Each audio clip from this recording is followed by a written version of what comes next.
Number 5 on this list is the Hay Adams Hotel. This hotel is located in Washington, D.C. and has quite the history to it.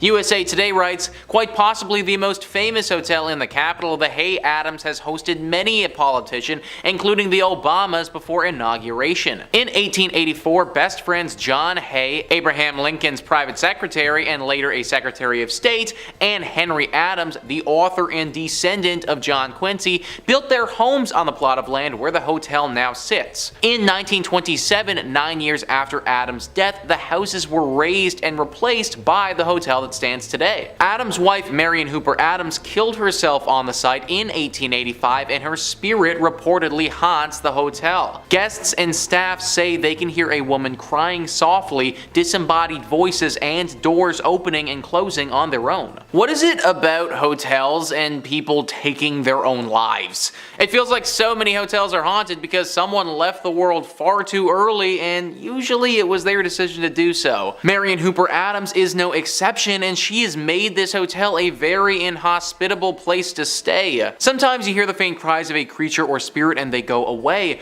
but apparently her spirit absolutely wails. All the time there are screams and crying heard. In fact, it's so repetitive that it gets less scary and more of an annoyance than anything else. People literally just can't sleep at night because they're constantly listening to her crying over how her life ended. It's also a nuisance when they find things missing all the time. Marion likes to move things and steal items. Oftentimes, the valuables of these people are gone if they leave the hotel for an extended period of time and then come back. Now, maybe this part of the legend is actually just one of the hotel workers stealing stuff and blaming it on her, but either way, things will go missing if you stay here.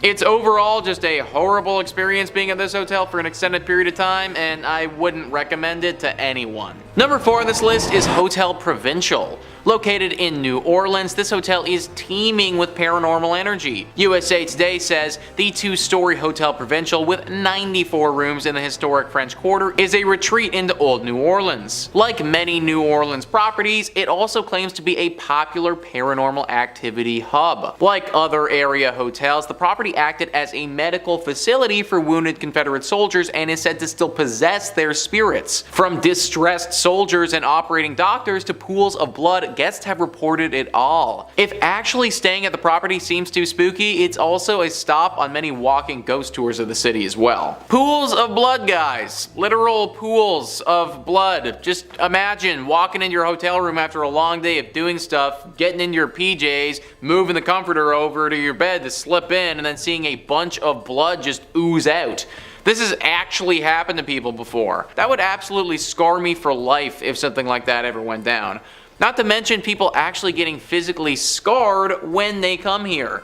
People have reported getting attacked by unknown paranormal entities while staying here, waking up to a spirit completely ravaging them and having no idea how or why it's happening. This is not the type of hotel that you want to stay at, and you will literally risk your safety if you do. Number 3 on this list is the Pfister Hotel. This one has been around for a while and has got a lot of people scared who've stayed here. Travel and Leisure says the historic Pfister Hotel opened in Milwaukee in 1893 with elegant interiors and advanced technology for the times, including electricity, individual thermostat controls, and fireproofing, making it one of the most sought-after accommodations in the city. The hotel is supposedly home to a number of spooky sightings. In fact, several MLB players have reported their own personal ghost experiences in the hotel, and some are even too scared to stay there again. So guys, I actually run a podcast all about the MLB. Because I run this podcast, I'm pretty knowledgeable about the MLB. I have literally heard of this hotel before even doing research on this video. Players will flat out refuse to play here now because they get way too scared and can't get any sleep when they're there.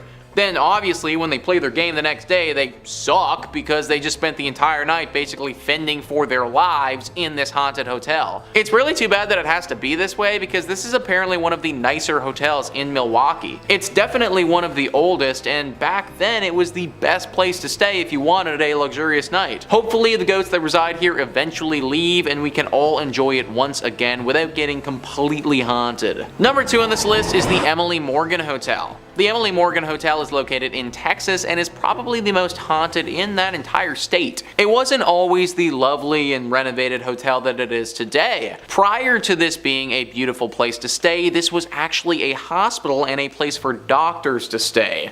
Obviously, during that period, it saw a lot of illness and death, and that has tainted the space. But believe it or not though, this isn't the only set of tragedies that this location has seen. Before it was a hospital, before it was anything at all, on this very site where the hotel currently sits, was the Battle of the Alamo. The Battle of the Alamo was one of the most critical battles in the Texas Revolution. The battle lasted for 13 brutal days in 1836. It was between the Mexican soldiers and the Texan soldiers. The Mexican soldiers won out and killed every single one of the Texan soldiers who were there defending their fort. This battle is one of the most famous in American history for how horrible and brutal it was. It's no wonder that the land here is haunted and will infect basically anything that's built here. It also doesn't help when the hotel used to be a hospital which saw its fair share of horrible things too. Nowadays, this hotel has a whole cast of paranormal characters. Soldiers from back in the day have been spotted roaming around the halls, and patients and doctors as well. There have even been a few occasions where people have reported having visions of being on the battlefield as if they were transported there. Definitely not the spot to be staying on your vacay to Texas. And finally, number 1 on this list is La Fonda on the Plaza. This is a hotel located in New Mexico that has been host to plenty of tragedies. Travel and Leisure says this beautiful Santa Fe, New Mexico hotel has an incredibly rich history. Since 1609, a number of inns have been located on this very site, but a handful of events may be the cause of continued hauntings. According to the National Trust for Historic Preservation, the ghosts of a judge shot in the lobby, a businessman who gambled everything away at the hotel before jumping down a well, and a bride killed on her wedding night are just a few of the spirits that you may come across during your stay here. That's 3 spirits too many for me, guys. Whenever situations like this arise, I start to question things. What I mean is that, isn't this a little bit odd that 3 totally separate, completely different tragic events all took place right here at different times? Sure, it could be a coincidence, but it seems like a rather sad one if you ask me. Maybe there was always something about this space that was just a little off. Maybe people who come here just get hit with horrible luck. Maybe this hotel was built on some sort of ancient ground that it shouldn't have been built on, and this is the horrible reaction. I obviously can't say for sure, but something's fishy about this hotel, and I wouldn't recommend checking it out if I was you. Coming in at number 5, we have Omni Shoreham Hotel in Washington, D.C. The Omni Shoreham Hotel was built in 1930 by the owner of a construction company. One of the hotel's major financial partners was Henry L. Doherty, who later lived in the hotel with his family but left soon after his daughter died in what is known as the Ghost Suite. Although there is a haunted past with the hotel, it does hold many luxurious events. Franklin D. Roosevelt even held his first inaugural ball here, and many balls have been held here since. When Henry L. Doherty lived at the hotel, he occupied Suite 870. They moved into the hotel with their maid, Juliet Brown. One night at 4 a.m., Juliet woke up feeling unwell. She rang the front desk but unfortunately died before she could speak with anyone. Not long after this happened, Henry's wife and daughter also passed away in the same room. The cause of them passing is unknown. After this unfortunate string of events, Mr. Doherty moved out of the hotel. The apartment was then unoccupied for over 50 years. The Doherty apartment was since renovated into a hotel suite. However, since this was reopened, there have been a number of weird happenings. Guests soon reported hearing faint voices and witnessed doors closing and opening by themselves. Televisions as well as lights would also turn off and on by themselves, strangely all around 4 a.m. at the same time it's believed Juliet passed away.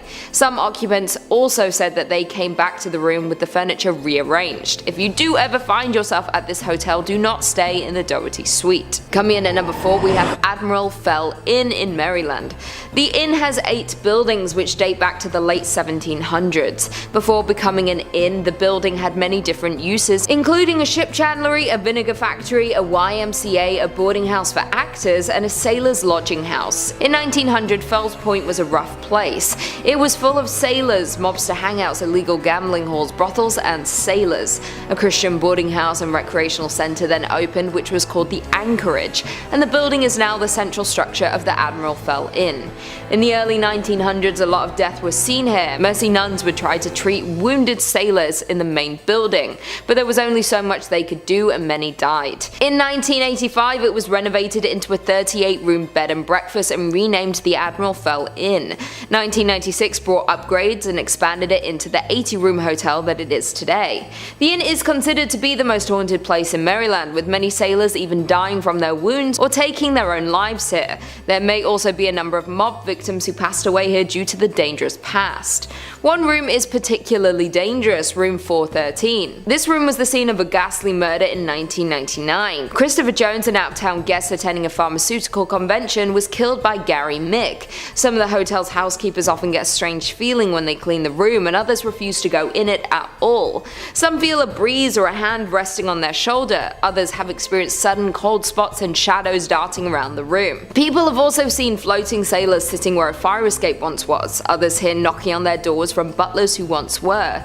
There have been multiple times when the hotel had to be evacuated due to hurricanes nearby. When the hotel was empty and the manager went back in for a last check, they could hear partying from one of the floors, believed to be the old sailors who used to party at the hotel. Maybe if partying with ghosts is what you're looking for, this is the place for you. Coming in at number 3, we have Queen Mary, Long Beach. The RMS Queen Mary is a British ocean liner turned hotel that's known for its many spirits aboard and below deck.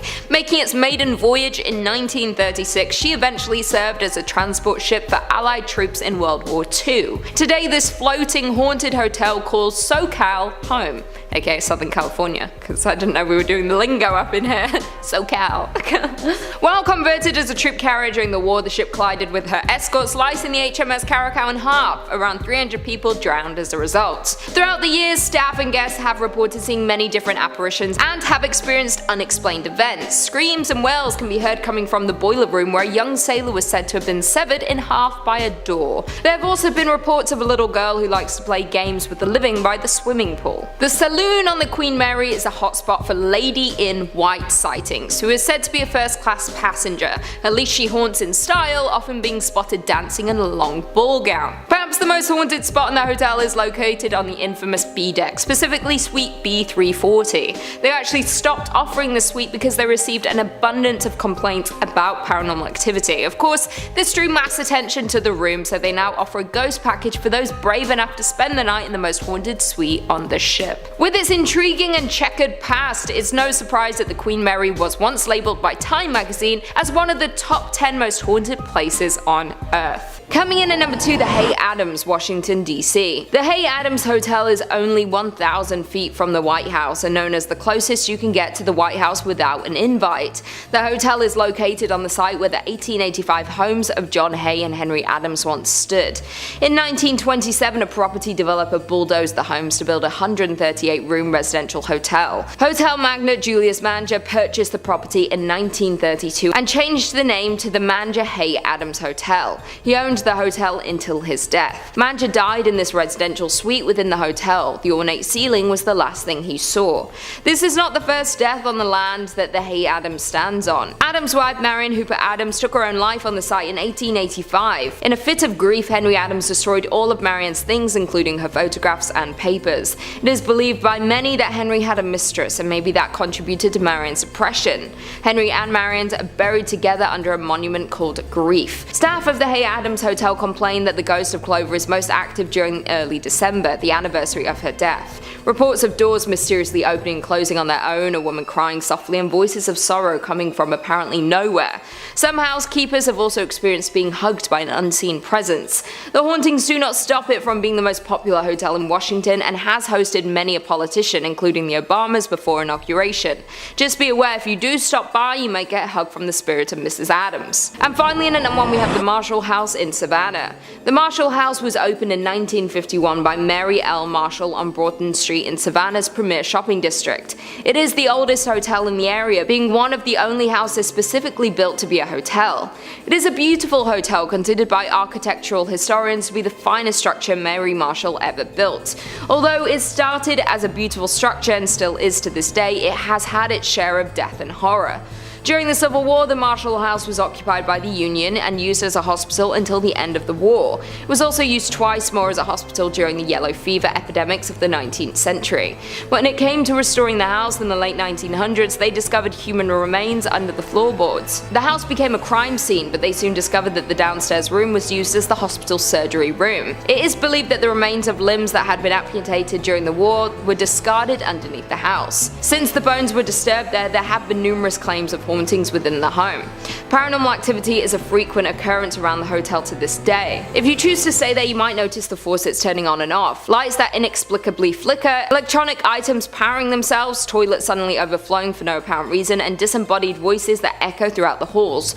One guest recalled, "A room to be wary of, 306. The loud hall noises in the middle of the night happened on the 4th floor where we just happened to be staying. I've lived in many haunted houses, but Marshall House creeped me out completely. I loved it there, but I could not rest. Yes, it is old and noisy, but there's way more going on there than meets the eye. But what else can you really expect from a city built on top of dead bodies? If you want to sleep through the night, Marshall House is not the hotel for you." In at number 5, we have James Bay Inn in Victoria, British Columbia.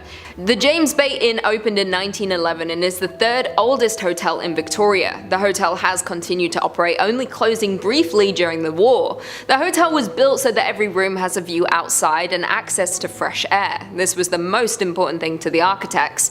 The hotel bought enough land that there is nothing blocking guests' view. In 1942, the hotel was purchased by the Mother Cecilia's religious order. From then until 1945, the hotel was run as St. Mary's Priory. During this time, the building had its most famous visitor, the Canadian painter Emily Carr. The Canadian painter Emily Carr was a patient at the Priory during her illness. It was here that she spent her final days and finally succumbed to her illness. Many believe that her spirit did not pass on. It could have been that she has unfinished business, a painting she had yet to finish. In the final days before she died, she was made aware she was to be awarded an achievement for her life's work, an award she did not live to see. The room that was used for the sick in 1945 has since been refurbished a number of times. It is now a men's room leading off from the pub. It is believed that her spirit is unhappy that where she had her final moments has been turned into a restroom. There are reports that she likes to play around with the ghosts. She will call the phones in the rooms at night. When answered, no one is there. She has also been seen to appear at the end of the beds watching people sleep at night. She was also once seen in a mirror of the washroom. The scared guest told others, but no one else saw her on investigation. In at number 4, we have Fairmont Royal York in Toronto. Opened in 1929 by Canadian Pacific Hotels, the Fairmont Royal York in Toronto has been a member of historic hotels worldwide since 2017. When it first opened, the hotel was the tallest structure in the entire British Empire. Within a year, the demand for the hotel grew so much the hotel already had its first renovations to add more rooms. Like most other hotels around that time, the hotel was designed as a chateau and Art Deco style architecture. This hotel has also hosted royal family members King George IV and Queen Elizabeth during their royal visit to Canada. The hotel is believed to have at least 4 ghosts who like to walk the halls of the historic hotel. An author named John Robert Colombo wrote the book Mysteries of Ontario. In the book, he mentioned a ghost that he came across during his stay at the Fairmont Hotel. According to the book, he saw an apparition of a man. He said he was a grey-haired man in a maroon jacket. He saw the man in the hallway of the 8th floor. Others have also reported seeing the man in different areas of the hotel. There is another story about a young woman who used to work at the hotel. The former employee once went missing during her shift. When she was finally found, it was too late. The woman had taken her life and was hanging from the stairwell railing above the 19th floor. The reason why she did this was never discovered. Since then, staff have heard strange scrapings and screams coming from that area of the hotel. If anyone dares to investigate the noises, they stop. Guests have also come into contact with her ghost on the 8th floor, claiming they felt the presence of someone, like they were being followed. As mentioned before, there are believed to be more ghosts in the hotel. The hotel is so grand in size that hauntings have occurred randomly over many floors. One electrician claimed he often feels cold spots when working on the hotel with no reason as to why. In at number 3, we have the Fairmont Chateau Laurier in Ottawa. The Fairmont Chateau was originally commissioned to be built in the early 1900s by Charles Melville Hayes. Charles was the president of the Grand Trunk Railway. He began his career with the company when he was just 17 as a clerk. He soon worked his way up the ranks within the company. It was his idea to build a transcontinental railroad within Canada from Moncton to British Columbia. He was an ambitious man, but often promised more than he could actually achieve. This often led him to upsetting people and causing repercussions for his company. He was even called heartless, cruel, and tyrannical by one member of the parliament. His hotel was due to open in 1912 after he returned to Canada after a short trip to London to sort out some of his business problems. The gala opening for his hotel was planned for April 25th. That's my sister's birthday. Just so you all know. He bought a ticket to travel back on the 10th of April after hearing his daughter back home was struggling with her pregnancy. He was due to arrive in New York on April 17th in order to make the gala. Unfortunately, Charles, along with his wife and staff, were on board the RMS Titanic. Charles is said to have helped the woman in his family safely get to the boats, but he himself would not make the trip. He was brought back to Canada to be laid to rest. His hotel did open after a amount of time to mourn his passing. Although he was not there when the hotel opened, it is rumored his spirit still remains within the walls. Likely his spirit felt it had some unfinished business, having died so suddenly and tragically. One visitor from 2008 stated that the hotel was definitely haunted. She claimed her floor in particular was haunted, and she felt incredibly scared during her visit. Taps would turn themselves on mysteriously, as well as footsteps in the hallway. She did also state it would not stop her from visiting again though. Maybe the beautiful castle is worth a scare. In at number 2 we have the Banff Springs Hotel in Alberta. The Fairmont Banff Springs, formerly known as the Banff Springs Hotel, is a historic hotel in Banff, Alberta. William Cornelius Van Horn, another founder of the railroad, had the idea to build a hotel on the land. When construction began of the railroad in this area, they stumbled across several mineral springs. Seeing the great opportunity, William commissioned a grand hotel be built at the location. Construction started and they relied heavily on chateau-esque style architecture for inspiration. After 2 years of construction, the Banff Springs Hotel opened its doors in 1886. Quickly became known as one of the top 3 mountain resorts in North America. Its great reputation stands to this day. It has hosted historical figures such as King George VI and his wife Queen Elizabeth. The hotel is now open for over 130 years. A lot of guests have visited in that time, and it is believed that not all of them may have left. One story that has always been told between guests is one of the ghost bride. The story goes that her and her fiancé had booked in for a lavish wedding at the hotel. They had their entire family booked into the hotel, and it was looking to be a beautiful celebration of their love. On the morning of their wedding, she got into her dress and prepared herself for the big day. Unknowing to her, what came next was tragic. She wanted to make an entrance into the wedding and decided to descend down one of the marble staircases. She slipped on her dress and frantically reached for something to stop her. She fell a great height to the bottom of the stairs, in front of all the guests and her fiancé. They watched in horror, unable to do anything. They rushed to her aid, but it was too late. She was already gone. The wedding party had to leave the hotel in an attempt to move on from the tragedy, but the bride could not. Her soul was trapped inside of the hotel. It is said she now spends her days walking down the same staircase, hoping to reach the bottom and greet her loved ones, but she never will. This is a common sighting for guests of the hotel. You can feel a chill run down you if you walk those steps today. Some guests have even heard crying echoes across the marble floors, unable to see what might be causing it. Maybe one day she will find peace in the afterlife, but right now she continues to haunt the halls of the hotel. And finally, in at number 1 we have the Fort Garry Hotel in Winnipeg. The Fort Garry Hotel is located in downtown Winnipeg. It opened for the first time on December 11, 1913, and once again has links to the railway. It is one of many hotels owned by Canada's Grand Railway Hotel. It has been designated as a National Historic Site of Canada due to its long history. Any hotel that has been open as long as this one is bound to have some ghosts sticking around. The most haunted room in the hotel seems to be room 202. Many years ago, a woman and her husband checked into the hotel for their visit to Winnipeg. It is said that the husband had left to run an errand, leaving his wife at the hotel for a short time. When he didn't return for hours, the wife became worried. She then got a call from the police that he had been involved in a car accident. He did not survive the crash. Stricken with grief, the woman spent many days in the room locked away. She then decided to take her own life as she could not go on without her husband. Since then, the room is said to hold her angry spirit. Both staff and guests have made similar reports of seeing blood dripping from the walls.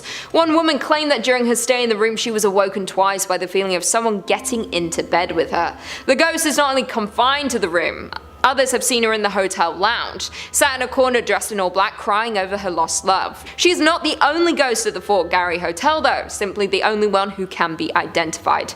There are also reports of a man. He has been seen at the foot of guests' bed while they sleep. When they awake to confront the intruder, he disappears. One employee once entered the dining hall and saw a man sat at one of the tables. He called to the man that he would have to leave. He went to get help, but when he returned, the man was gone. Coming in at number 5, we have the Driscoll Hotel in Austin. The Driscoll Hotel in Austin is rumored to be alive with the ghosts of the past who reveal themselves to guests of the present. Colonel Jesse Driscoll opened the luxurious hotel in 1886. The wealthy cattle baron bought the corner lot of Brazos and 6th Street for $7,500. The Driscoll has welcomed high society events and historic political events over the years. In 1934, Lyndon Baines Johnson met his future wife, Lady Bird, at the Driscoll. He later used the hotel as his headquarters for the White House press corps. Today, guests say the hotel is haunted by Colonel Driscoll's spirit. He was known as an avid cigar smoker, and at times guests report the smell of cigar smoke despite the fact the hotel has been smoke-free for several years. They also say Colonel Driscoll has a fascination with lights. It could happen by his portrait or anywhere in the hotel. It's very likely Colonel Driscoll is checking in on his property. Among the stories of the Driscoll is the legend of Peter Lawless. He was a railroad man who lived at the Driscoll for 31 years until his death in 1917. Some say his spirit still haunts the hotel today. Guests and employees have reported seeing Lawless in hotel lobby elevators. He can often be seen walking out of the elevator, checking his railroad watch, nodding to the staff, and then disappearing. The spirit of a little girl is also said to haunt the Driscoll Hotel. In 1887, 4-year-old Samantha Houston was chasing a bull when she fell to her death on the grand staircase. She was the daughter of a Texas senator. Guests have heard the unexplained laughter of a little girl and the sound of a bouncing ball in different areas of the hotel. Samantha's father paid for someone to paint her portrait shortly after her death. It now hangs on the 5th floor of the Driscoll. Some say she tries to communicate through it. People say once in a while you can catch her giving a smile and her expression will change in the painting. These mysterious happenings are why the Driscoll is known as the most haunted hotel in Texas. It attracts guests looking to encounter visitors from the other side. They are playful, mischievous, very quirky sense of humor when it comes to playing little tricks on people. Coming in at number 5, we have La Fonda on the Plaza in Santa Fe, New Mexico. In the historic district of Santa Fe, New Mexico sits the historic La Fonda Hotel. This old hotel has been providing a pillow for weary travelers since 1922. The location itself has been called home to some kind of inn or fonda since Santa Fe's earliest days. When Santa Fe was founded in 1607, records show that an inn on this location was one of the first businesses established in the new settlement. According to local law, court was held in the original Adobe Hotel, as well as executions, when guilty offenders were hanged in the lobby. Over the years, the hotel was destroyed and rebuilt several times over. As more and more pioneers traveled the Santa Fe Trail, the La Fonda became a popular destination for trappers, traders, mountain men, soldiers, politicians, and the like. The gambling hall continued to be a major feature, however, providing entertainment for military officers and the occasional professional gambler. Fortunes were made and lost here, and one unfortunate person lost his life in 1857 at the end of a rope strung up in the hotel's backyard by a lynch mob. 10 years later, in 1867, the John P. Slough, Chief Justice of the Territorial Supreme Court, was fatally shot in the hotel lobby. Slough was in a dispute with Captain Ryneson, a member of the territorial legislature, when he called Ryneson a liar and a thief. More than a century ago, a distraught salesman who lost his company's money in a card game leaped down a deep well that was located just outside the gambling hall of the Exchange Hotel. Most of the history of the hotel is strung together by a string of tragedies. The hotel has seen more than its fair share of violence and anger. Today, the La Fonda Hotel is said to host not only travelers visiting Santa Fe, but also several ghosts. Some people believe that Judge Slough continues to walk its hallways. However, more often reported is the ghost of the distraught salesman who jumped into the well after losing all of his company's money. The hotel's dining room, called the La Plazuela, is situated directly over the old well, and both guests and staff alike have reported the sight of a ghostly figure that walks to the center of the room, then seemingly jumps into the floor and disappears. In the 1970s, a guest reportedly called the front desk to complain that someone was walking up and down the hallway in front of his room. When an employee was sent to investigate, he saw a tall man in a long black coat disappear into a stairwell. However, when he followed him to the stairs, there was no sign of the mysterious visitor. Today, the La Fonda Hotel is a vibrant historic landmark on Santa Fe's downtown plaza, known for its award-winning architecture and decor unique artwork. Guests don't appear to be put off by the spirits that still live there, with some staying there in hopes of encountering a lost spirit. In at number 3, we have Hotel Chelsea in New York City. The Hotel Chelsea Chelsea has been a formidable presence on the West 23rd Street since the 1880s, taking up a large section of the block between 7th and 8th Avenues. Over the past decades, the hotel has become a shell of its former self, as ownership has changed hands. We've seen its legendary walls enshrouded in scaffolding, and longtime residents leave as the building is transformed into luxury hotels. A list of notable building residents have called the Hotel Chelsea home, from authors like Mark Twain, Dylan Thomas, as well as Arthur C. Clarke, who wrote 2001: A Space Odyssey there. There is no other building in NYC that has been the home, the muse, and the inspiration for multiple generations of artists. Opened in 1884 as an experiment by architect Philip Hubert, Hotel Chelsea was Manhattan's first cooperative building that catered to the personal and professional needs of inhabitants. It was a social experiment of sorts for a mix of the carpenters, electricians, and interior designers who created the place, in addition to a handful of artists, writers, and singers. From its inception, the 12-story building was a haven for creative types, and it didn't take long for the walls of the common spaces, which at time included dining halls, to become decorated with canvases and murals, some of which were created by the esteemed students of the Hudson River School. But Hubert's social experiment quickly went bankrupt and belly up. In 1905, Hotel Chelsea opened its doors to the world, offering luxury accommodations on Manhattan's West 23rd Street. A few decades later, after plenty of wear and tear, management was forced to lower room prices to mirror the condition of the rooms. During its glittering peak, day-to-day life at Hotel Chelsea was far from glamorous. Tenants would gather to smoke and drink in the hallways of the Victorian Gothic building. Drug use was rampant, and someone was always accidentally setting something on fire. The hotel shuttered to visitors in 2011, and after a series of unsuccessful acquisitions, was ultimately purchased 5 years later by a trio of hoteliers: Richard Bourne and Ira Druckier of BD Hotels, and Sean McPherson of Bowery Hotel and Jane Hotel. The new owners are in the midst of doing a thorough renovation of the ailing space, planned to reopen it in 2019 as a glittering luxury destination. With the hotel's long and complicated history full of every type of person, there have been spirits that have been trapped within the walls. Nancy Spungen, girlfriend of Sid Vicious of the Sex Pistols, was found stabbed on October 12, 1978. She was found on the hotel bathroom floor by the staff. She did not survive her attack. Sid was charged with her murder but died before he could be convicted. The next tragedy that is considered to be quite popular when it comes to the Hotel Chelsea is that of poet and writer named Dylan Marley's Thomas. This occurred many years earlier than Nancy's on the 9th day of November in the year 1953. In October of 1953, Mr. Thomas arrived in the state of New York, and according to those around him, he had wealth and medical problems. Many claim that he had suffered from regular blackouts and even suffered from medical conditions associated with his heart. In addition to these issues, he also had to carry an inhaler because of the fact that he suffered from a respiratory condition. He became ill during his stay at the hotel. He passed away 3 days later from pneumonia. However, some people believe he was poisoned. Both Nancy and Dylan, along with other lesser-known ghosts, are known to plague their own rooms within the hotel. Some guests have heard screaming from Nancy's bathroom when staying in the neighboring rooms, or waking up suddenly in the night. Others have heard footsteps from outside the rooms, along with running up and down the halls. Currently, renovations continue as of April 2021, with a plan to reopen by the end of the year. Will you visit once the hotel is reopened? Will the renovations make a difference to the hauntings? Probably not. In at number 2, we have Hawthorne Hotel in Salem, Massachusetts. The Hotel Hawthorne has been one of the most cherished landmarks in Salem for a century. The hotel was a joint venture for the town, looking to build their first hotel to service visitors. They decided to name the hotel after author Nathaniel Hawthorne, who grew up in the town. Opening in July of 1925, the new magnificent destination offered 150 outstanding guest rooms, as well as a 2-story lobby complete with a mezzanine and balcony. It even attracted series of illustrious guests, including the likes of Betty Davis and Johnny Cash, but it was the television sitcom Bewitched that brought the Hawthorne Hotel its greatest fame. In 1970, Elizabeth Montgomery, her real-life husband Bill Asher, and the rest of the cast and crew stayed at the Hawthorne Hotel while filming episodes for the show. The hotel was flooded with calls asking if it was the Bewitched Hotel for years after the Salem saga first aired. Bridget Bishop was one of the poor women accused and convicted of witchcraft, was said to have owned an apple orchard upon which the hotel was later built. Many guests maintain that they have encountered her very spirit within the hotel. In front of the 6th floor's room 612, the apparition of a woman is often seen standing still. From time to time, she will wander up and down the hallway where room 612 is located. Within the room, guests have complained of the sensation that they are not alone, as if someone else is sharing the room with them. And inside room 325 of the 3rd floor, there have been several reports of hearing an unseen baby crying, lights turning off and on, and even the water faucets turning on and off. Others have reported numerous unidentifiable sounds. One particular employee refuses to work nights ever again. During his evening shift, after cleaning a room, he went to get supplies and returned to find the room's entire configuration changed around. With the hotel being built in Salem, there is no telling just how many many tortured women still roam on the land, all dying in horrific ways their spirits have struggled to pass on and accept their fate. And lastly, in at number 1 we have the Stanley Hotel in Colorado. The Rocky Mountains are home to a hotel that's widely considered one of the most haunted places in America, and it has ties to a renowned horror film. The Stanley Hotel in Colorado is said to be haunted by several different ghosts, from past owners to children and even a couple pets. Along with its haunted reputation, the colonial revival style hotel also inspired author Stephen King to write The Shining, one of his most popular novels that was adapted into a 1980 film starring Jack Nicholson. The Stanley Hotel was built by inventor Freeland Stanley, who moved out to Colorado hoping that the fresh air and plentiful sunlight would relieve his tuberculosis. When he arrived in 1903, he was weak and underweight, but after just one season, hotel staff says his health was restored. The hotel says Stanley was so overjoyed that he vowed to return each summer and ended up building the hotel to bring a level of sophistication to the region. The Stanley Hotel opened in 1909. Stanley died in 1940 at the age of 91, but his spirit is still said to roam the hotel. Specifically, staff says he's been spotted in the hotel's billiard room and bar. Stanley's wife Flora has also reportedly been spotted in the hotel and is known to tickle the keys of a piano. Another ghost that's been said to show up is a former housekeeper of the hotel, Elizabeth Wilson, or Mrs. Wilson. Tour guides say Wilson was lighting lanterns in room 217 when she was seriously injured in an explosion. She survived the blast but passed away years later. Now it seems Wilson is a regular in room 217. Guests report items being moved, luggage being packed up, and lights going off and on. It also seems Wilson is rather conservative. Guides say she's not a fan of unmarried couples. People who aren't married have reported feeling cold presence between them while in bed. On the 4th floor, guests have also reported hearing children running around, laughing and playing. Guides say that's where nannies and kids they watched would spend much of their time back in the day. Not all of the hotel's purported ghosts stand on 2 legs. There's a pet cemetery on the grounds that guides say is the final resting place of some of the owner's animals. Staff says the ghosts of a cat and a dog have been roaming around. Could this cemetery also be the inspiration for King's novel Pet Sematary? It definitely seems possible. Guides end their tour in a cave system below the hotel, where staff says there's a higher than average concentration of limestone and quartz, which is believed by some to draw spirits to the property. Do you dare visit the Shining Hotel? Coming in at number 5 we have the Queen Anne Hotel in San Francisco.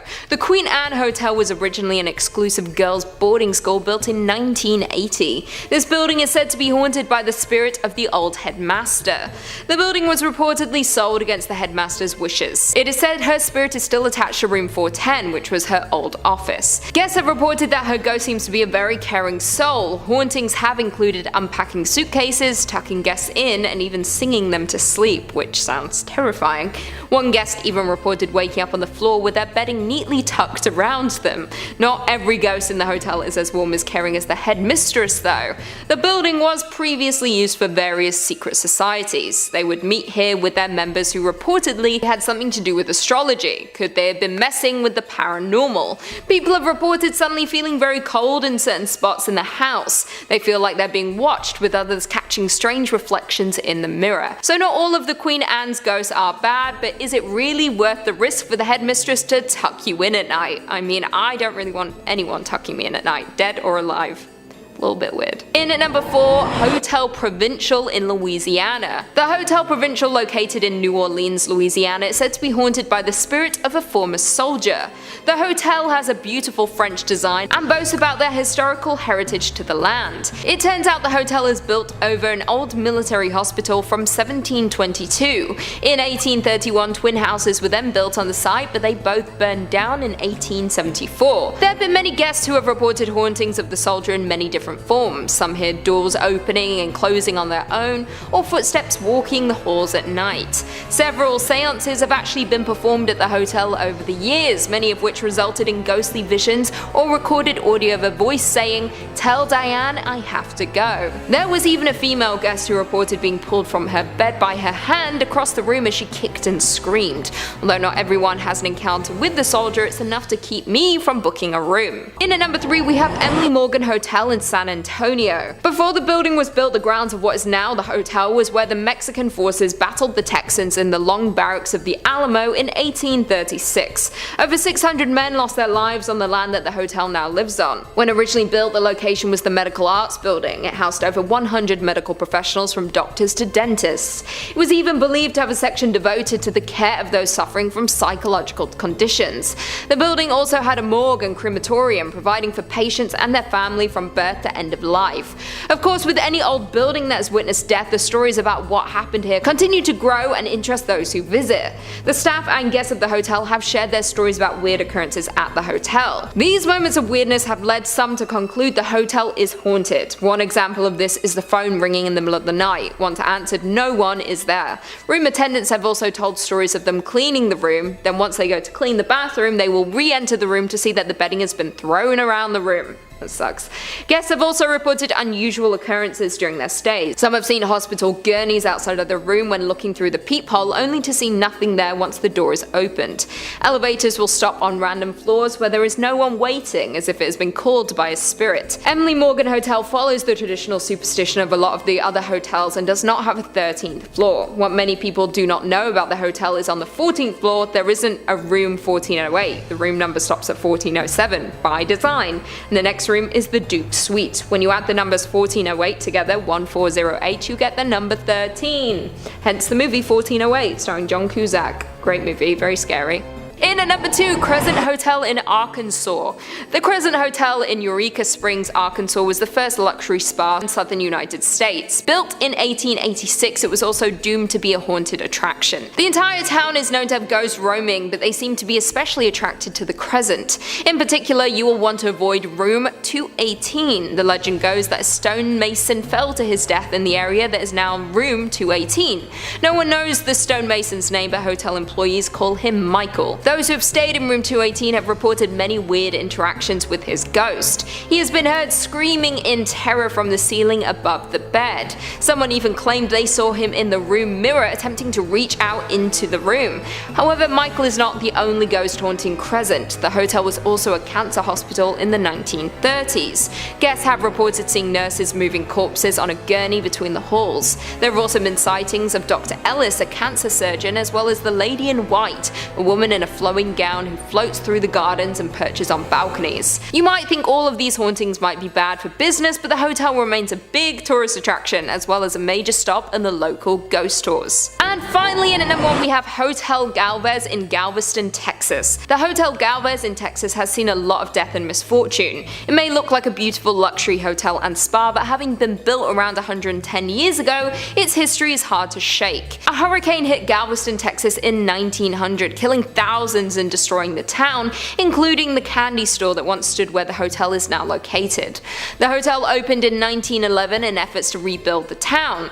It was reported that while restoration was taking place, many bodies were discovered and disturbed and ghosts reawakened. There are many different reports of different types of ghosts from around the hotel. Children can be heard playing and laughing lower down in the hotel near the restrooms. They could have once played here before the candy store was destroyed, and their spirits like the familiarity with the location. If you ask the staff of the hotel, they too have their own stories and interactions with the spirits. One known ghost is the love-torn lady who haunts the 5th floor. It is said that she lost the love of her life at sea. Stricken with grief, she hanged herself from the top turrets of the hotel. Her love later returned from the sea, much to everyone's surprise, only to find what his beloved had done in her grief. She now walks the halls in her sorrow. It is said when she wants to be left alone, she will disable the electronic keys for the floor, and those around can feel a cold presence that is not common for the area.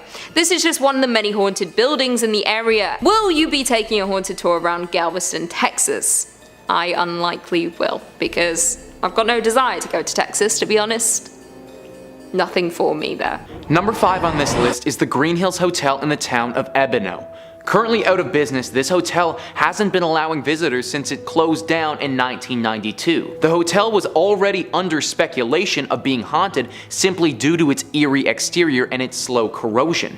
That didn't stop 2 men from exploring it last year though, and finding something extremely unsettling. The 2 boys were in search of ghosts at this hotel and wanted to see if any of the rumors were true. They initially noted feelings of anxiety when they entered the building, but that skyrocketed when they got to the 6th floor. Entering one of the guests' bedrooms, they found a corpse lying on the bed and staring up at the ceiling.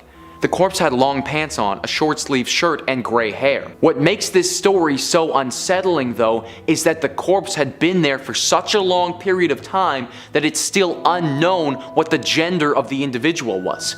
The body had decayed to such a state that it is thought to have been there for years. How this person got to this abandoned hotel and then died there is currently unknown, but it has reignited the fire that the location is haunted. Right now, it's currently off limits, and for good reason.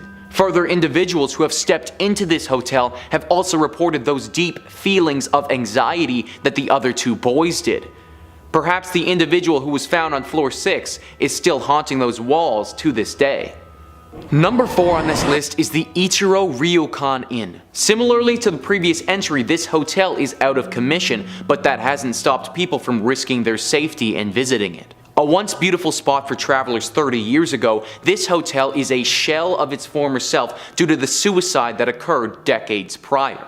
The former landlady of this hotel was a kind woman who lived a fulfilling and happy life, or at least that's what people thought.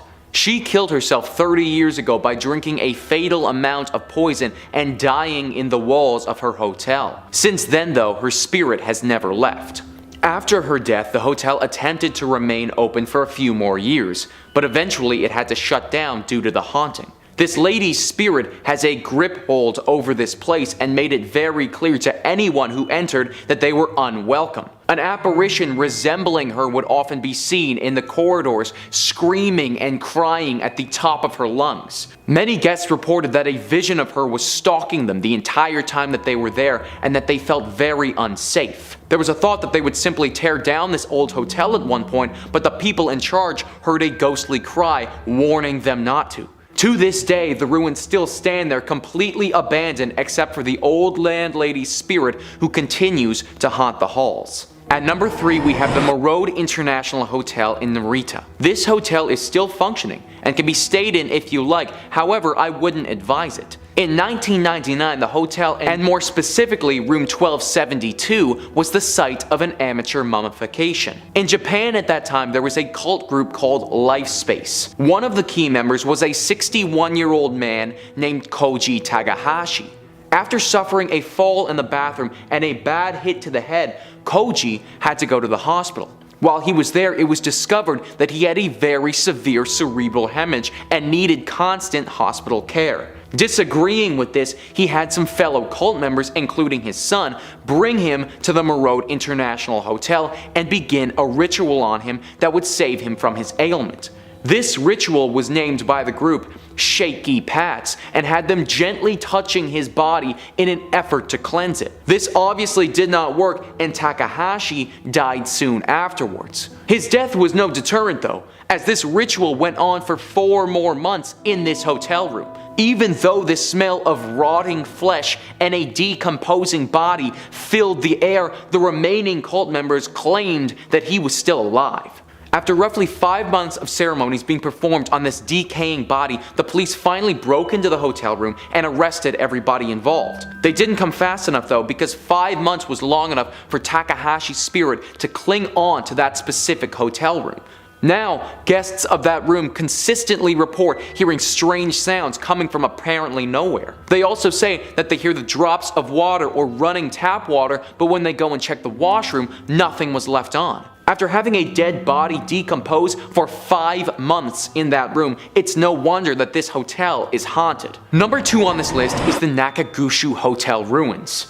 These hotel ruins lie only 50 meters away from Nakagashu Castle. Even though this was supposed to be a hotel, it didn't serve its purpose very well because it's only ever housed 1 guest. The building of this hotel started roughly 50 years ago in the 1970s against the strong pushback from the Buddhist monks in the surrounding area. The local monks consistently warned the owner of this project to build elsewhere because the site he had chosen was on top of some ancient and sacred graves. The monks believed that building this hotel would anger the spirits of these past souls, and they would enact revenge on the members of the hotel. The owner of this site refused to heed their warnings and decided to prove them wrong by spending a night by himself in the half-built hotel. When people found him the next morning, he had completely descended into pure madness, with some even referring to him as being demented. He was so far gone that he had to be admitted to an asylum and treated by professionals. After this incident, the building was halted and it's never been resumed. Today the site is full of vegetation and growth and slowly crumbling to the ground from general decay. Locals still believe that it's haunted with the ancient spirits that were angered 50 years prior,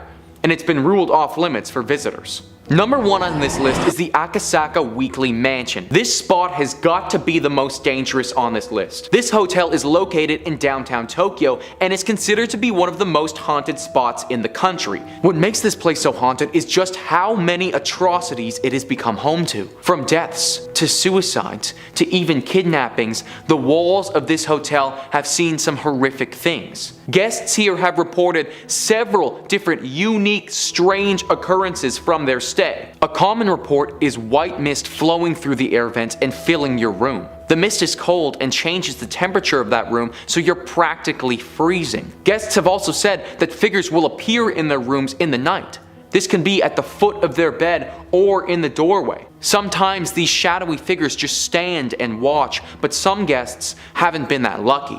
One woman described standing up and then having this being push them back on the bed, paralyzing them so that they couldn't fight or run away. Another guest describes an incident where they saw a shadowy creature and tried to run to the door. This devilish apparition tripped them to the ground and dragged them by their legs back into the room. They proceeded to attack this individual until they had decided that they had had enough. The person staying in this room came out about this story the next day and showed off her back where she had countless scratches that resembled some strange looking claws. Somebody finally had the bright idea to tear down this hotel. However, instead of leave the area alone, they built another hotel directly on top of it called the My Stays Premier.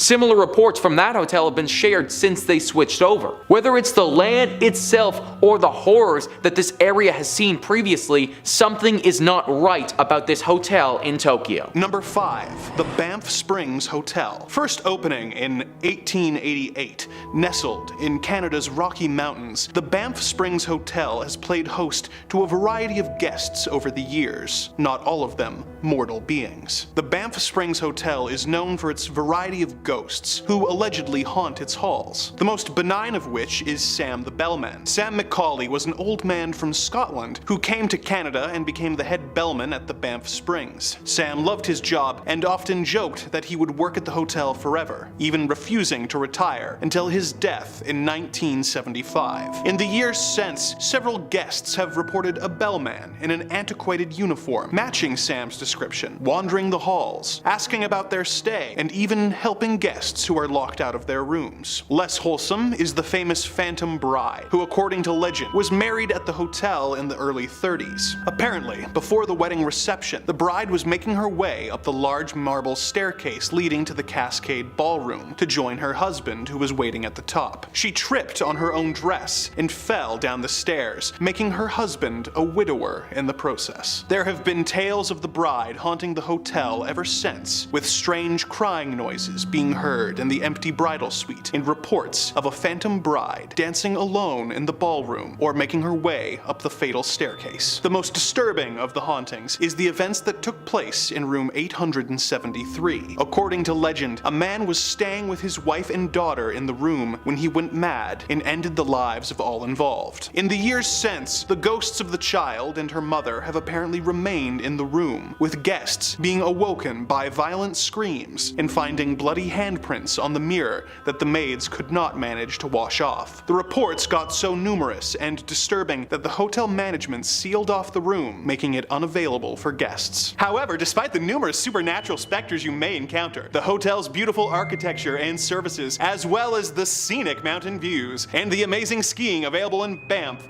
will make you never want to leave. Number 4. The Omni Mount Washington Hotel. Located in Bretton Woods, New Hampshire, the Mount Washington Hotel was built in 1902 by Joseph Stickney. Sadly, soon after the hotel was built, Joseph passed away, being survived by his wife, Carolyn. Carolyn eventually remarried to a French prince, but the newly minted princess continued to spend her summers at the luxurious hotel, always staying in her personal suite, room 314. In the years since Princess Carolyn's death, there have been several reported instances from guests and staff alike about seeing the princess sitting at the foot of the bed. The following story from one of the former employees is particularly chilling. In 1997, I was working as a housekeeper and had to clean room number 314, the princess's room. I went to service the room that newlyweds were staying in, and I knocked on the door and there was no answer. I opened the door, went in, and there was a little girl sleeping on the bed. Immediately, I went to the hallway to see my inspector and told her I couldn't clean the room because a little girl was sleeping. She said that was odd because the guests were newlyweds and nobody else was registered. She asked me to leave a note that I was coming back in an hour to service the room. I went back in the room to leave the note by the table. I walked in the room quietly to not wake the little girl up. When I looked at the bed, instead of a little girl, there was a woman staring right at me with the most scary smile on her face. She had black hair and was wearing a white dress. I got chills down my spine and I just stood there, frozen. She sat on the bed and kept staring at me. I ran out of the room and told my friend, who was also a housekeeper. We both went back in the room and there was no one there. I still have a hard time remembering that incident, and I get chills every time I speak about it. I have many friends that have worked there, and I heard a lot of scary things that happened. Oh, the day before this happened, my friend and I took pictures of ourselves on the princess's bed. Everybody tells me that I made her upset by doing that. There have also been tales of other areas of the hotel playing host to paranormal activity, such as this story of the ballroom. As I walked into the ballroom late one evening on a night where there was no performers, I heard the faint sounds of an orchestra playing. I thought a rehearsal was going on, and I went to see who it was. There was no one there. No one. As I walked away from the side of the stage, the lights suddenly went out,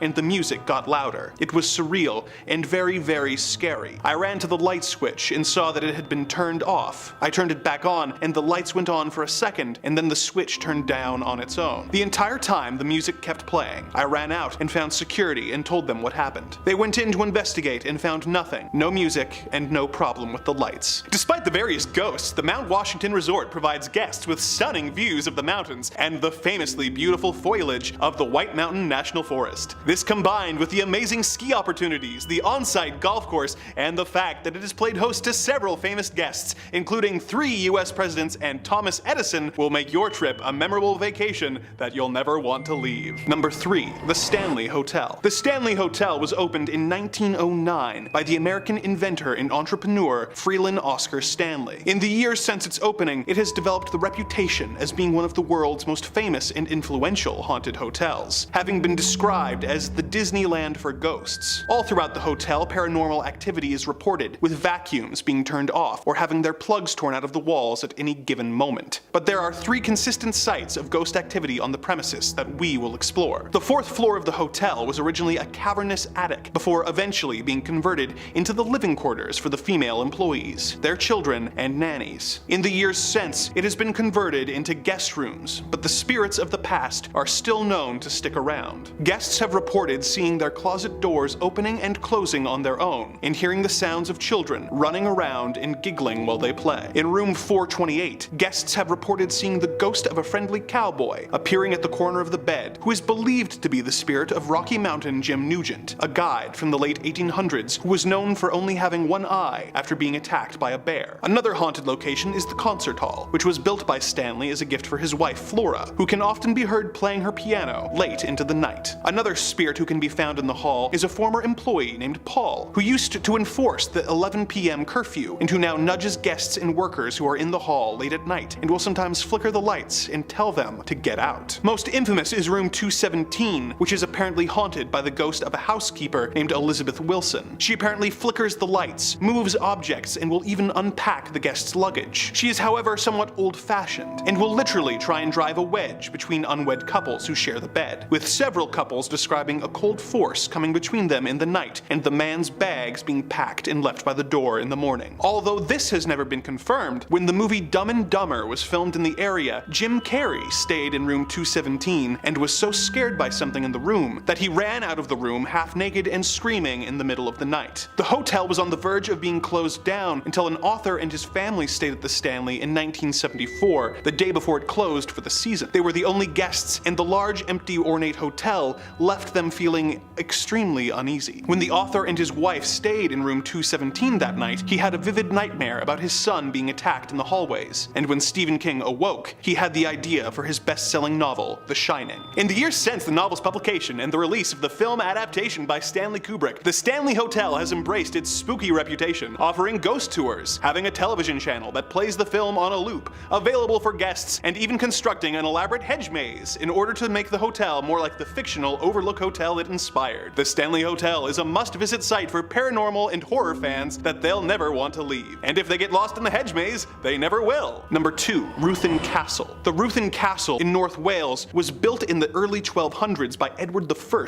to replace the wooden fortress that stood in its place before, as a gift to the king's loyal allies, eventually ending up in the hands of Reginald de Grey as a reward for helping Edward assemble the finest army in the world. The modern castle was built within the original castle's ruins in 1826, before being sold to be used as a hospital in 1923 and eventually being converted into a hotel in the 1960s. Some of the most famous figures that have stayed in the castle over the course of its long and storied history include King Henry VII and his daughter Mary, making this a location that you can stay in that once housed the original and authentic Bloody Mary. Although, as always, summoning her in a darkened room is not recommended. One of the most haunted rooms in the hotel is room 222, where several guests have reported sudden and extreme drops in temperature, as well as hearing slamming doors and tapping sounds all around the room. Another consistent tale is the little girl who is often seen at night knocking on guests' doors and running through the halls and on the roof while giggling. Also commonly cited is a soldier, supposedly one who died defending the castle while serving in King Edward's army, who can be seen wandering the castle grounds dressed in full medieval armor. However, the most infamous apparition is the ghost of Reginald de Grey's wife, Lady Grey. She apparently caught her husband having an affair and in a jealous rage dispatched the mistress with an axe. She was sentenced to death, and her body was not allowed to be buried on consecrated grounds and was instead buried outside the castle walls. Perhaps due to not being able to receive a proper burial, many guests and employees have reported seeing Lady Grey wandering the castle grounds, as well as the rooms on the upper floor and in the banquet hall, still carrying her axe. Despite its creepy history, this hotel is known for treating its guests like royalty, providing them with a variety of different rooms at different price points and having a world-class spa, as well as the ability to participate in a medieval banquet and tours of the grounds, the dungeons, the drowning pool, and the whipping pit, making this one castle you won't mind being laid siege in. Number 1. The Emily Morgan Hotel. Located in the American city of San Antonio, Texas, this Gothic-style building, built in 1924, was originally a medical center with its own hospital, morgue, crematorium, and psych ward. It operated in this capacity until it closed in 1976 and was eventually converted and reopened as a hotel in 1984. Although no longer a hospital, some guests have reported hearing hospital carts being wheeled up and down the halls and smelling the distinct smell of antiseptic on the 14th floor. On the 7th floor, where the psych ward operated, there are reports of a ghost bride who is known to wander the halls and wake guests with terrifying screams. In the basement, which used to house the crematorium, employees report the smell of burning flesh and the apparition of glowing floating orbs, as well as disembodied voices crying out in pain. If this isn't ghostly enough, you can look out the window and see another notoriously haunted building, as the Alamo is located directly across the street. With all the local history, you will never want to leave once you receive some of that Texas hospitality. Staying the night in a haunted hotel sounds like a stressful experience, but it still sounds preferable to staying at the Econo Lodge Motel. Coming in at number 5, we have Clown Motel in Nevada. In the 5th spot is the motel that's horrifying for so many reasons, hauntings aside. If you're afraid of clowns, like most people, I highly suggest you steer clear from this place. Located in Nevada, the Clown Motel is home to over 600 creepy clowns. To make matters worse, the motel's neighbor is, of course, a cemetery. Why not? It may look like it's straight out of a horror film, but don't worry, the Clown Motel only displays happy looking clowns, as if that's any better. Aside from the clowns, the motel has wood paneling on the walls reminiscent of the 1970s and bedrooms with outdated bedding. For some reason, that makes it creepier. Next door is the Old Tonopah Cemetery, where the hotel's haunting is said to come from. Over 300 people were laid to rest there, some dying from suicide, murder, the Belmont mine fire, and a plague that cursed the area in 1902. The cause of it all is still unknown. Ghost adventurers visited the location in 2017 and caused a boom in popularity. The property was recently sold and the new owners are carrying on with the theme, constantly adding new clowns to the motel's collection. Coming in at number 4, we have Langham Hotel London. This historic hotel opened its doors in 1865, and in came many famous patrons over the years like Mark Twain, Oscar Wilde, and Winston Churchill. It's also said to be incredibly haunted,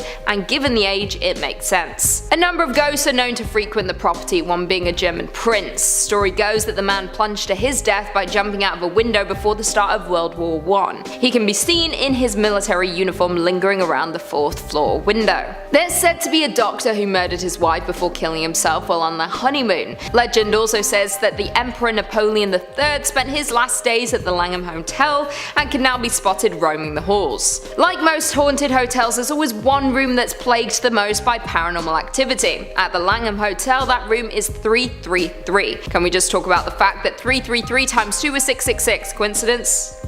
I think that's a reach. The most common spectre spotting happens in the room by a man in Victorian era clothes. Also, Cher stayed at that hotel once, I remember, because I saw the paparazzi shots on the Daily Mail website. Coming in at number 3, we have Ballygally Castle in Northern Ireland. The stunning Ballygally Castle was built back in 1625 and is steeped in history. The original castle served as a place of refuge for the Protestants during the Civil Wars. During that time, it was handed down from fathers to sons, and in 1799 it was passed to William Shaw, the last squire of Ballygally. In the early 1800s, the Shaw family lost their wealth and the estate was sold. The castle sits on a beach in Northern Ireland. It has apparently been dubbed the jewel in the Hastings crown. It is reported that while William Shaw and his family lived in the castle, a lot of sinister things happened. William Shaw was driven mad, desperate for his wife to give him a male heir to carry on his legacy. When Lady Shaw did not deliver him a son, he locked her up in a tower at the top of the castle. There are 2 stories about what happened next. One claims that Lady Shaw fell to her death while attempting to escape, while the second goes that William pushed her from the tower. I am tempted to believe the second personally, since then it is said that over 400-year-old ghost still roams the grounds, looking for her beloved children who she was separated from. She has her own dedicated room at the hotel to try and contain the hauntings, but there have still been hauntings with guests. She has been seen wandering the grounds late at night, others have heard her crying from within their room or feeling a presence that is watching over them. This is not a hotel you should visit with your children. If she mistakes you for one of her lost girls, there's no telling what she might do. In number 2, we have the Stanley Hotel in Colorado. The Stanley Hotel is perhaps the most infamous haunted hotel in the world, and for a good reason. It's said to be so haunted that author Stephen King based his popular novel The Shining on the colonial revival style hotel, which was later adapted into the hit film starring Jack Nicholson. Should you decide to spend a night at the Stanley Hotel, you'll be spending it among a plethora of spirits that are said to haunt the grounds, and not all of them are human. But let's look back to the hotel's haunted history. It was built by inventor Freeland Oscar Stanley, who moved to Colorado hoping to relieve his tuberculosis symptoms in 1903. One season later, he was a new man, no longer weak and frail. He was so overjoyed that he decided to build a sophisticated hotel, and in 1908, the Stanley Hotel opened its doors. Stanley lived until the ripe age of 91, but his spirit is said to still roam the halls of the place he loved. His wife, Flora, also has been spotted in the hotel and is known to play the piano. All ghosts play the piano, apparently. Another spirit is that of a housekeeper named Elizabeth Wilson. She was seriously injured on the property in an explosion, but thankfully survived. Her spirit is said to reside in room 217, which happens to be the same room that Stephen King stayed in. The author apparently had a nightmare of his young son being chased around the hotel. On the 4th floor, guests and staff have reported hearing children laughing and playing. There's also a spirit of a little boy named Billy who is known to play with the hair of guests. So the next type of ghost isn't actually that scary, more cute few, if anything. On the grounds there's a small pet cemetery. People have reported seeing apparitions of a cat and dog roaming around. The Stanley Hotel also has an underground cave system below with a high concentration of minerals that are said to attract spirits. And finally, in at number 1 we have the Cecil Hotel in Los Angeles. Located in the dirty underbelly of LA, the Cecil Hotel is not for the faint of heart. It has housed famous serial killers, a bizarre mystery, and tons of death, but let's start at the beginning. In its glory, the Cecil was the definition of opulence, with a grand marble lobby, stained glass windows, and beautiful statues. But that quickly fell through when it was hit hard by the Great Depression. In 1931, the Cecil had its first of many suicides. The once elegant hotel and the area around it slowly became what we know today as Skid Row. After a string of more suicides, the hotel became a place for people to die. Perhaps the most grim death was when a woman gave birth in the hotel and in a panic, she threw herself out the window.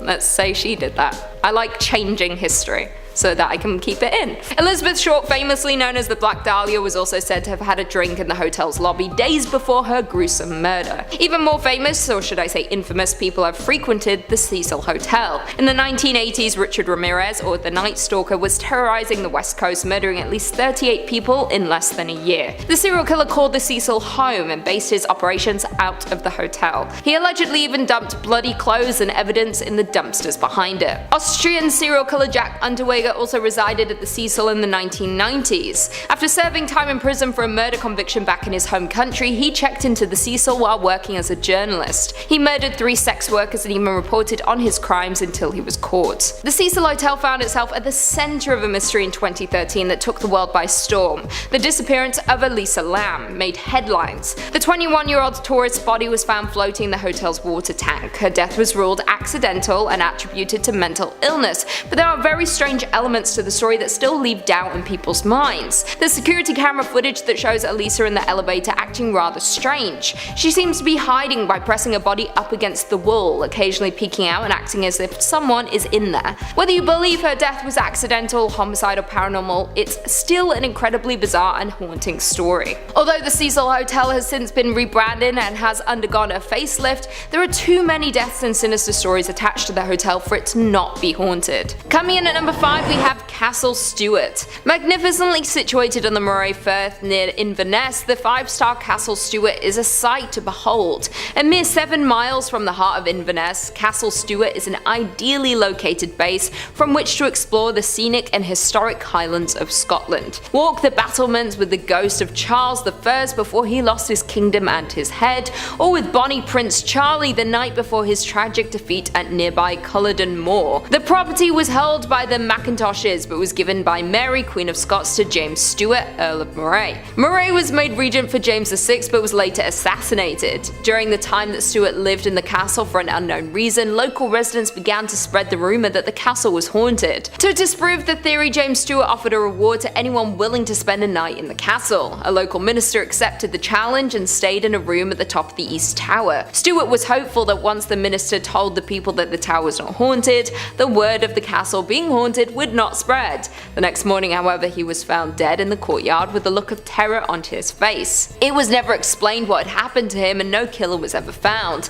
At some point in the night, he had either jumped from the window of the tower or he had been pushed. This only cemented the fear that the castle was in fact cursed. From that day, the locals refused to enter the castle grounds. It lay dormant for around 300 years until it was refurbished and turned into the hotel that we know today. Guests who have stayed there since it reopened have experienced a number of hauntings. Staff have heard disembodied footsteps on the stairs at midnight, horrible screams, and the ghost of a headless man was seen prowling the corridors. Some people have seen a figure pass their window too fast for them to make sense of it, but caught a glimpse in their eye as if someone had fallen from the tower above. The reviews of the hotel prove that guests are convinced the hauntings are real, but they also claim to have enjoyed the stay. If you like being terrified by ancient spirits or tormented by lost souls, this might be the place for you. In at number 4 we have Chillingham Castle in Chillingham. Chillingham Castle is a 13th century stronghold famed for action and battles. With its fine rooms, gardens, lakes, fountains, and tea rooms, the castle has an extraordinary ownership bloodline which runs back to the 1200s. Chillingham occupied a strategic position during Northumberland's bloody border feuds.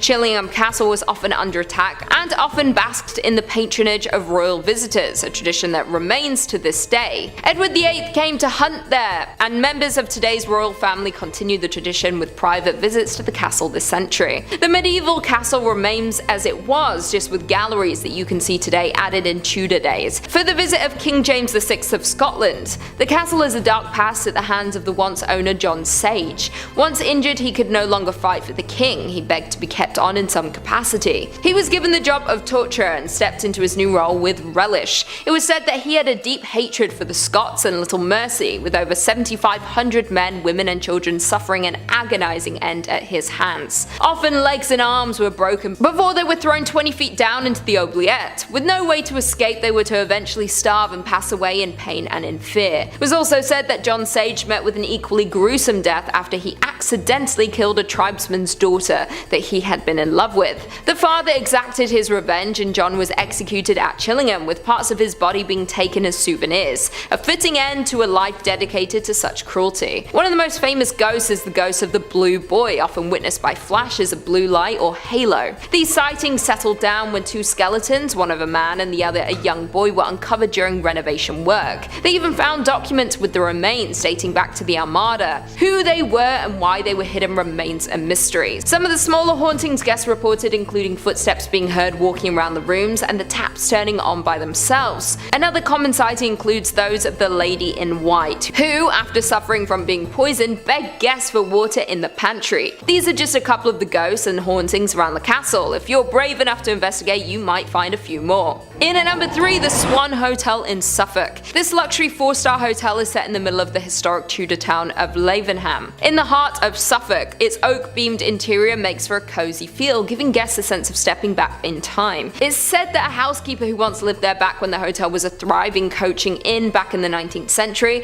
fell pregnant out of wedlock. The baby's father was happy to marry the lady under the circumstances and promised to look after them both. However, on the wedding day, the gentleman had second thoughts and left the pregnant lady standing at the altar. Savage. It is said that after that she became inconsolable and very depressed. What is now room 15 in the Swan Hotel was once the housekeeping quarters, and it is said that the poor woman was found hanging in this room by one of the inn's workers. Her ghost remains behind to chill the spines of those that dared to cross her path. A security guard was working alone late one night at the Swan Hotel, and as he was doing his final checks around the hotel, he came into contact with her, which scared him out of his wits and sent him running in the other direction. Several guests have reported having seen her standing in room 15 in the middle of the night. Once a nun was staying in that very room when she awoke, startled to feel the ghost tickling her feet. I guess you either get lucky and she likes you, or she chooses to scare you half to death. In at number 2 we have the Langham in London. One of the more upmarket entries on this list is the Langham in London. I know it's upmarket because Cher stayed there. How do I know? Because I stalk her live. Since opening in 1865, this 5-star hotel has played host to a number of infamous historical figures, both living and dead. With nearly 500 rooms and suites, it's really not surprising that a number of ghosts have been seen regularly at the hotel. The paranormal activity at the hotel became apparent when it was owned by the BBC, when it was discovered that there were at least 5 ghosts that make regular appearances at the hotel. The most active of the ghosts at the hotel is said to be that of a German prince or nobleman who was thought to have met his death when he threw himself out of the window of an upper story room. Ghosts have seen his ghostly form moving through walls and closed doors, and he is often accompanied by a sudden drop in temperature. Room 333 is supposed to be the most haunted. In this room, a BBC newscaster woke up to see a fluorescent ball of light which slowly took a human shape. The apparition hovered 2 feet above the floor, the lower portion of its legs missing. It was dressed in extravagant Victorian evening wear. The announcer tried to communicate with the ghost, asking what it wanted. The spirit slowly started to move towards the newscaster, arms outstretched, eyes empty. The announcer fled in distress to the safety of his co-workers and told them of this encounter.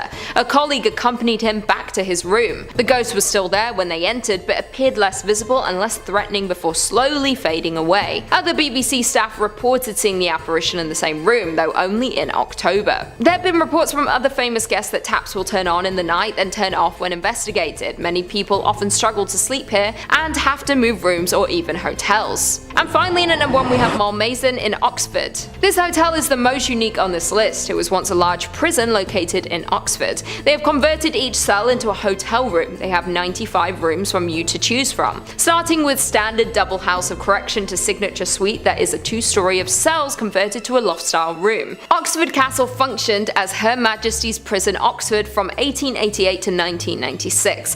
One of the more notable prisoners to be held in Oxford Castle was Mary Blandy, an 18th century murderer who poisoned her father with arsenic. She believed the arsenic was a love potion that would force him to approve of her fiancé, a Scottish nobleman who was already married. She was hanged on April 6, 1752.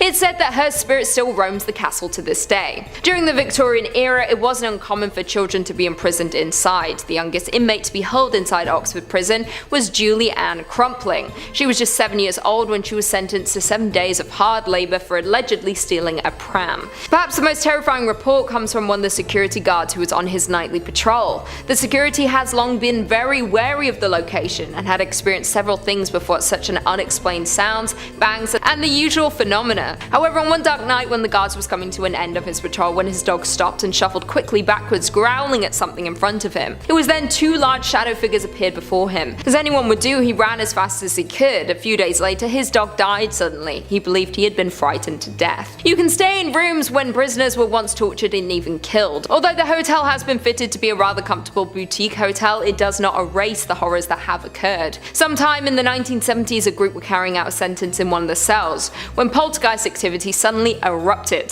Things got so bad that a priest had to be called to exorcise whatever they had awoken. Would you dare stay here? I wouldn't, although maybe, we'll see. Coming in at number 5, Hotel Maestay's Premier Akasaka in Tokyo.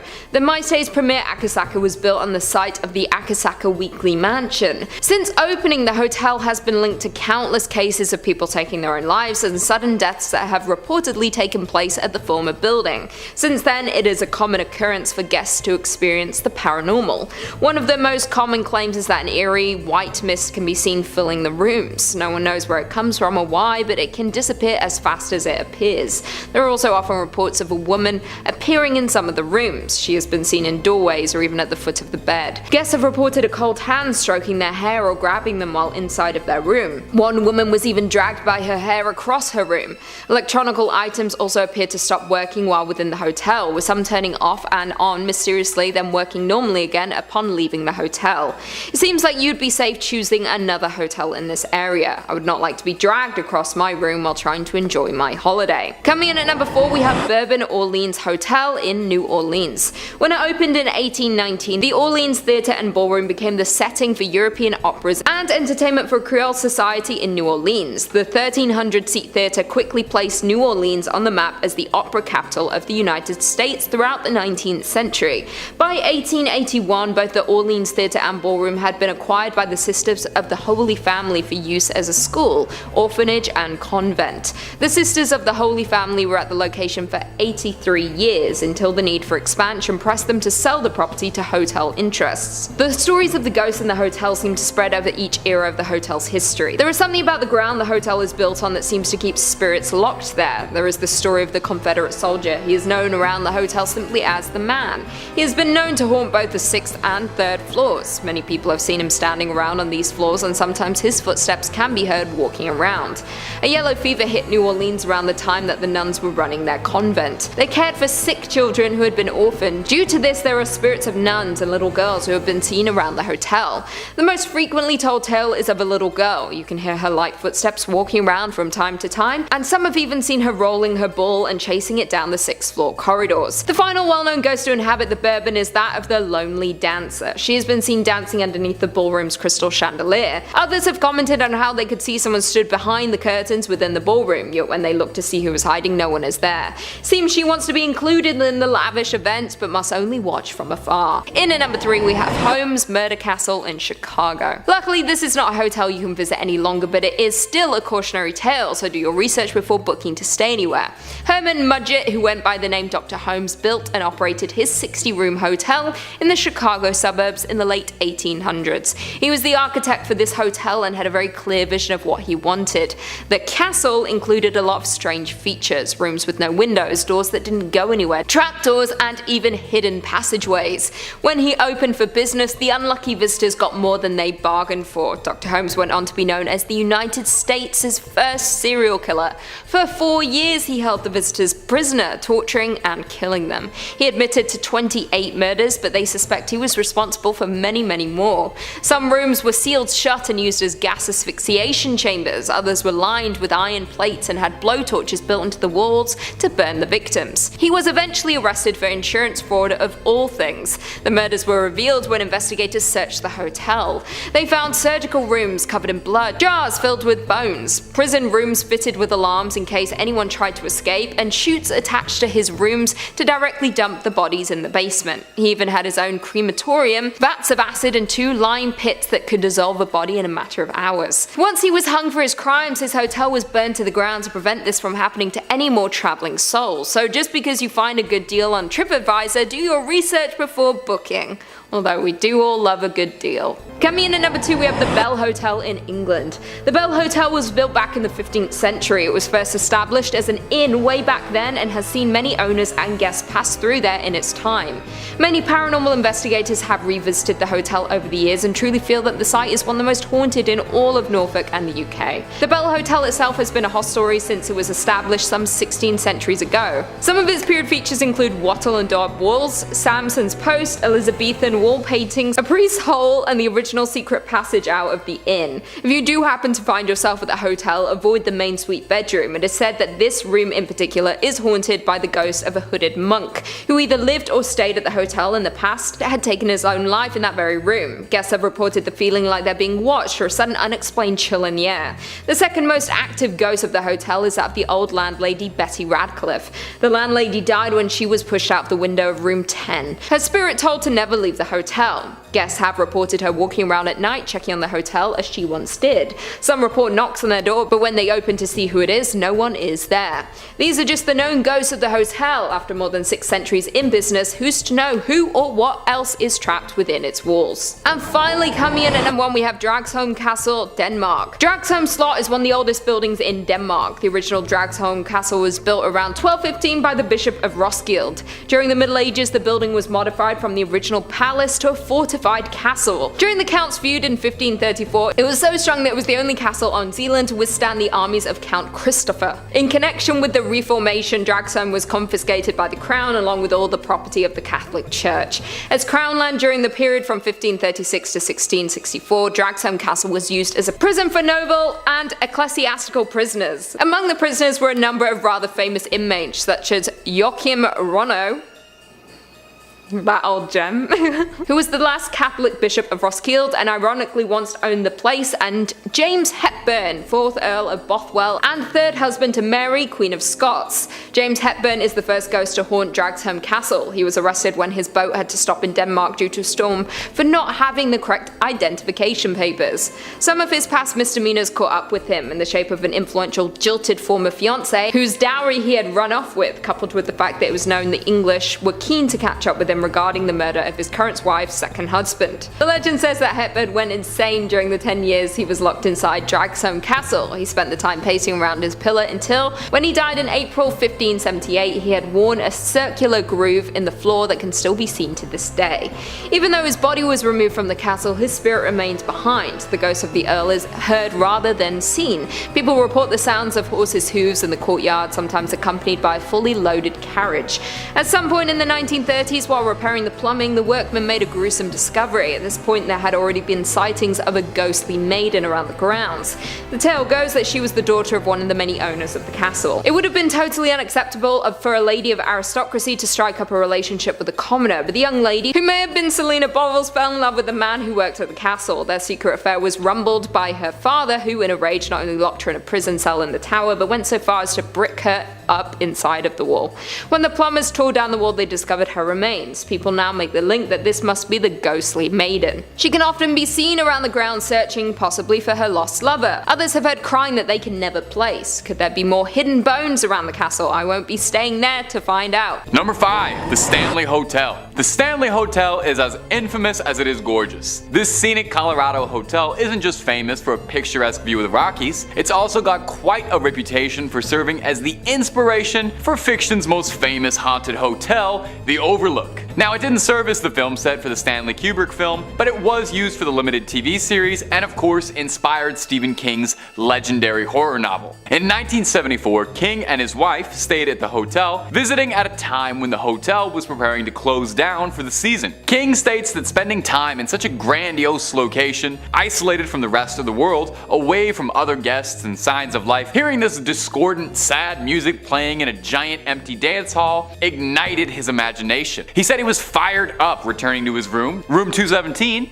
and upon pulling back the curtain to his clawfoot tub imagined, what if somebody died there? And started writing The Shining that night. Now, since it's become known as the Overlook, the hotel has developed a real reputation for hauntings, even being dubbed the Disneyland for ghost hunters at one point. Paranormal enthusiasts come to check out everything staying at the Stanley, and the hotel itself encourages this behavior, offering guided tours. Some highlights include, obviously, room 217, the cursed room from the novel, and it's the most requested room in the hotel. Stories go that in the early 1900s, the head housekeeper was blasted through a floor after a gas leak caused an explosion, and they say that her spirit inhabits the room today, and guests report finding help from the afterlife. Luggage unpacked, lights being turned off, I gotta say, that is some room service. They say that almost every room and cranny of the Stanley is haunted in some way. Is it all just legend inspired by the novel, or is truth stranger than fiction? You'd have to book a trip up to the Stanley to find out. Take their Ghost Hunters package when you do, and tell them Top 5 Scary sent you. And if you're looking for more horror content and you just can't wait, you don't have to go anywhere off this page. Click through on Top 5 Scary because we have loads and loads of ghost videos for you to enjoy. Cryptids, aliens, scary stories, pretty much anything scary you can shake a stick at, we've got it. So stay subscribed,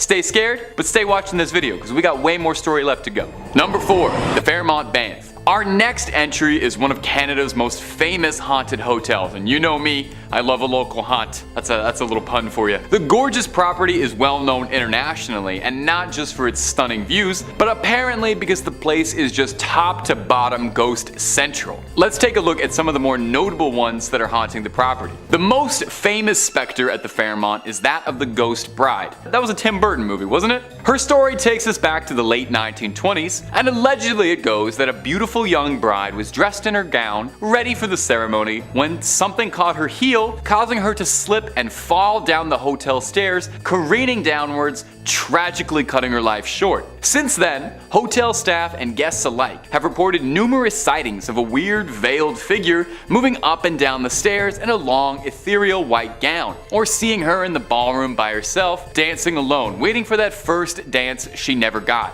Aww.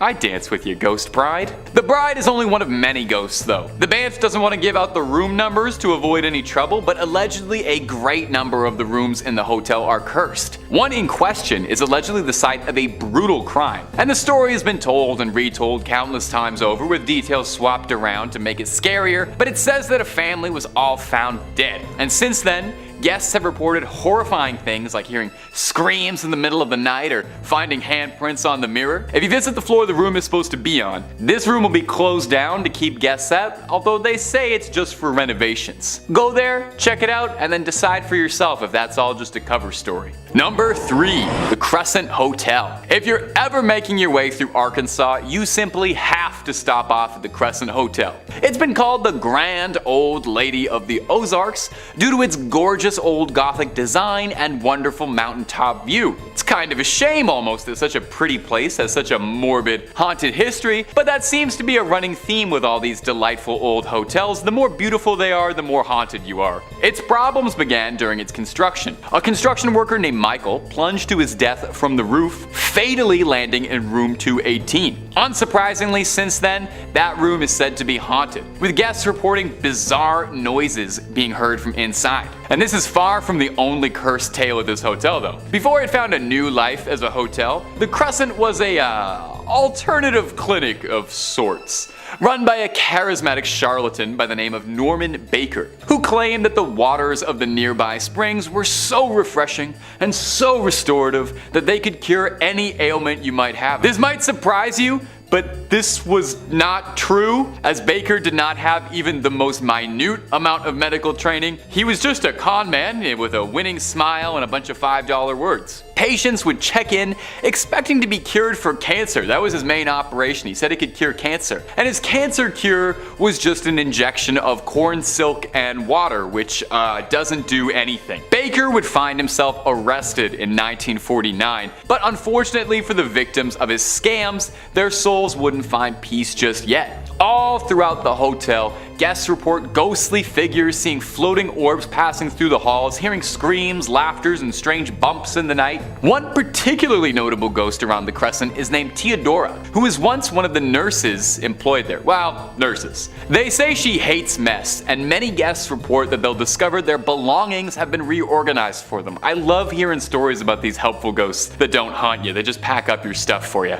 Among the cutest stories of spirits, however, is reports of a ghost cat named Morris, who guests claim they can hear purring or feeling a warm sensation on their lap or leg. Oh, the little ghost kitty wants some scritches? I guess he ran out of 9 lives. Guess they're not quite enough. I hope there's some meow mix up in the afterlife. Number 2, the Langham. The Langham Hotel is one of the most famous hotels in England. It's gorgeous and renowned, and it's entertained all manner of famous guests over the many years of its service, and if you believe the rumors, might be entertaining them still if their spirits are still lingering onwards. Built in 1865, is it any wonder now that this hotel is a haunting ground for restless spirits? One of the more reported ghosts to come out of the Langham Hotel is that of a man decked out in Victorian evening wear, seemingly trapped inside room 333. He appears during October, unable to move on from his final resting spot. If you ask the locals, they'll tell you a story of how years and years past, a doctor and his new wife checked into the Langham for their honeymoon. No one seems to agree on what transpired or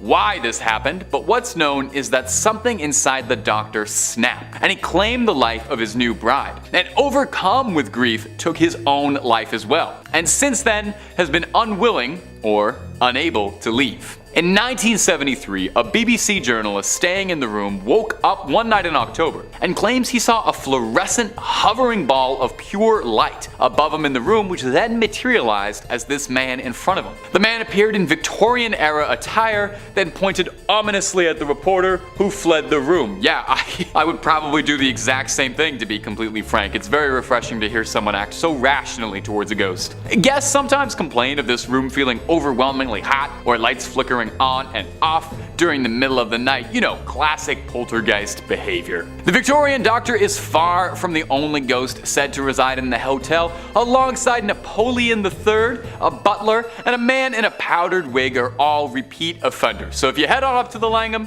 keep an eye out for those beloved guests. And number 1, Myrtle's Plantation. Our final entry is Myrtle's Plantation, said to be one of the most haunted buildings in the entire United States. It's home to many ghost stories and legends stemming from a violent, sordid, unpleasant past. The plantation was first built in 1796, where it traded hands several times between a number of wealthy families. Our first story of haunting comes from 1834, when it was owned by Clark Woodruff, a prestigious judge and, well, also a slave owner. Of his slaves, one was named Chloe, who was a particular target of Woodruff's unimaginable cruelty. She tried to protect herself by eavesdropping and learning what she could do to alter her behavior, but unfortunately, this would just serve as a punishment, as when Woodruff learned she was eavesdropping on him, he had her ears cut off, and then made her wear a green head wrap to not have to look at what he had done. He sounds like a really lovely guy. Legend states that to strike back, Chloe poisoned a cake the Woodruffs were going to eat at a party. And weirdly, there's some differing reports and versions of this story change the intent. Sometimes Chloe was looking to get rid of them, sometimes she just wanted to make them sick to teach them a lesson. Well, the dosage was lethal, and Mrs. Woodruff and the rest of the family, save for Mr. Woodruff, were all lethally poisoned. As a retaliation, Chloe was hanged on the property. Some believe that she still haunts the ground and that her ghost can be seen, still sporting that green head wrap. The next owners would not fare much better. The next owner was a wealthy family, the Winters. Mr. Winter was a teacher, and one day a stranger riding by came out and fired at Mr. Winter fatally, where he staggered up the stairs to breathe his last. Visitors say that you can still hear his forceful stomps up the stairs as he attempted to get help. The plantation harbors a dark history, but has remained a popular spot for ghost hunters and paranormal enthusiasts to go and stay the night to see what they can find. And that's about all she wrote, my ghouls and goblins. Thanks so much for watching. Creep on creeping on, and hopefully I'll see you in the next one. Take it easy.